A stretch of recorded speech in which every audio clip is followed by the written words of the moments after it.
सुखी परिवार। एक नगर एक व्यापारी रहता था।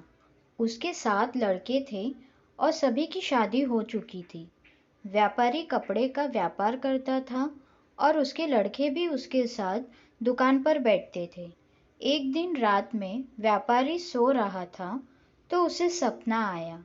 सपने में उसे एक आदमी दिखा तो उससे कहने लगा कि तुम्हारे घर में बहुत सुख है, तुम्हारे पास पैसा भी बहुत है, पर अब मैं तुम्हारे घर आने वाला हूँ, जिससे तुम्हारे घर में धीरे धीरे पैसा खत्म हो जाएगा और लड़ाई झगड़े शुरू हो जाएंगे। व्यापारी ने कहा, तुम कुछ भी कर लो, पर कभी भी मेरे घर में लड़ाई नहीं हो सकती। अगले दिन सुबह व्यापारी उठा और रोज की तरह नहा धोकर दुकान पर चला गया। उसके लड़के भी उसके साथ चले गए।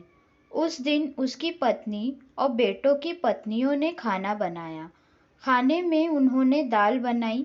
सबसे पहले तो बड़ी बहू ने नमक डाल दिया और धीरे धीरे करके सभी ने नमक डाल दिया कि पता नहीं किसी ने डाला है या नहीं। इस तरह दाल में कम से कम आधे से ज़्यादा नमक हो गया। जब शाम को व्यापारी और उसके बेटे वापस आए और खाना खाने के लिए बैठे थे, दाल में आधे से ज़्यादा नमक था। पर सबसे पहले व्यापारी खाना खाकर उठ गया और इसके बेटों ने पूछा कि पिताजी ने खाना खा लिया। तो बेटों ने सोचा, जब पिताजी ने कुछ नहीं कहा और आधा नमक खा लिया तो हम क्यों कहें। धीरे धीरे सभी आधी नमक वाली दाल खाकर उठ गए। जब घर की औरतें बैठी और खाना खाने लगे तो सोचे, सब लोग बिना कुछ कहे ही आ गए तो हम क्यों नहीं खा सकते।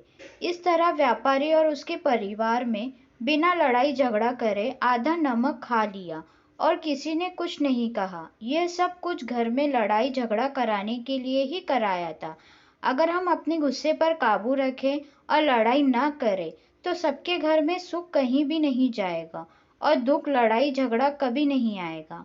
व्यापारी और उसका परिवार सहनशीलता और आपस में मिलजुल कर रहते थे, इसलिए उनमें से किसी ने लड़ाई नहीं की।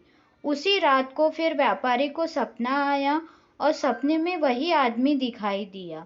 उसने कहा, मैं तो थक गया तुम्हारे घर में लड़ाई करवाने के लिए। सब कुछ किया पर तुम्हारे घर के लोग तो किसी से लड़ते ही नहीं, इसलिए तुम्हारे घर में सुख शांति हमेशा बनी रहेगी। दोस्तों, अगर मेरी कहानी पसंद आई तो प्लीज़ मेरे चैनल को लाइक, शेयर एंड सब्सक्राइब ज़रूर करें। And thanks for watching.